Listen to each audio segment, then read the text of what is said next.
सुबह 8 बजे से पहले कुछ भी नहीं खाना, शाम को 6-7 बजे के बाद कुछ भी नहीं खाना। 10 घंटे के ब्रैकेट में आपने खाया और सूर्यास्त होने के बाद कुछ नहीं खाया। कम खाने नहीं बोला जा रहा है, कम टाइम के गैप में, कम टाइम फ्रेम में खाने बोला जा रहा है। जब आप ऐसा करते हैं तो हम देखते हैं कि पेशेंट का जो नींद अच्छी हो जाती है, कॉन्स्टिपेशन ठीक होने लगता है, blood sugar blood pressure reduce होने लगता है, उनका दर्द कम होने लगता है, उनकी वीकनेस कम होने लगती है, उनका ब्रेथलेसनेस ठीक होने लगता है। Don't eat anything after sunset if you can do it. ये इसको समझने के लिए आपको circadian rhythm of the body समझना पड़ेगा।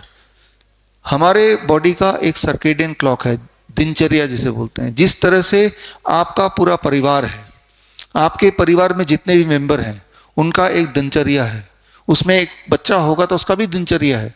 सुबह 6 बजे उठेगा, 6:15 बजे पॉटी जाएगा, फिर ब्रश करेगा, फिर ब्रेकफास्ट करेगा, फिर स्कूल वैन में चढ़ेगा, 2 बजे आ जाएगा, फिर ट्यूशन पढ़ने जाएगा, फिर खेलने जाएगा, फिर थोड़ा पढ़ाई करेगा, फिर रात को 10 बजे फिर सो जाएगा। और वो रोज चलता है, एवरी सिंगल डे। इसे कहते हैं दिनचर्या उसका। लेकिन आपका दिनचर्या उससे अलग हो सकता है। ऑफिस जाएंगे या खाना बनाएंगे और वो रोज चलता है। Every 24 hour it repeats. Anything which repeats every 24 our is called circadian rhythm. हमारे बॉडी का भी एक सर्केडियन रिदम है और जो कि हर 24 घंटे में रिपीट करता है। कौन सा हार्मोन कब कितना रिलीज होना है वो circadian rhythm of the body decide करता है। सर्केडियन रिदम को समझने के लिए आपको इतना समझना पड़ेगा कि मान लीजिए यहाँ पे एक ऑर्केस्ट्रा हो रहा है और यहाँ पे तबला वाला है, गिटार वाला है, पियानो वाला है, सारे बांसुरी वाला है, वो सब लोग बजा रहे हैं। आपको जो सुनाई दे रहा है दैट इज कॉल्ड म्यूजिक, क्योंकि उनके बीच में एक हार्मनी है, ताल मेल है।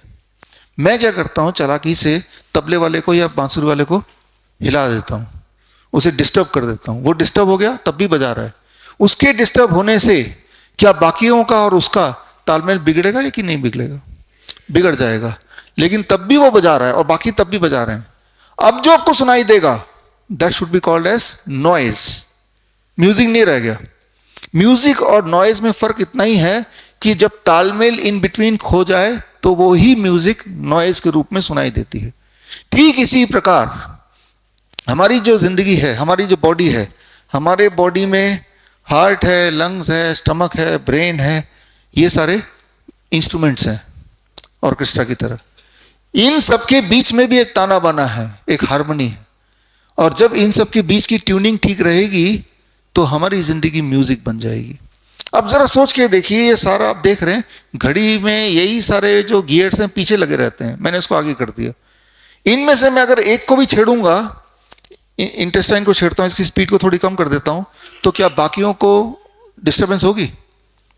बाकी भी कनेक्टेड है तो सबको होगी।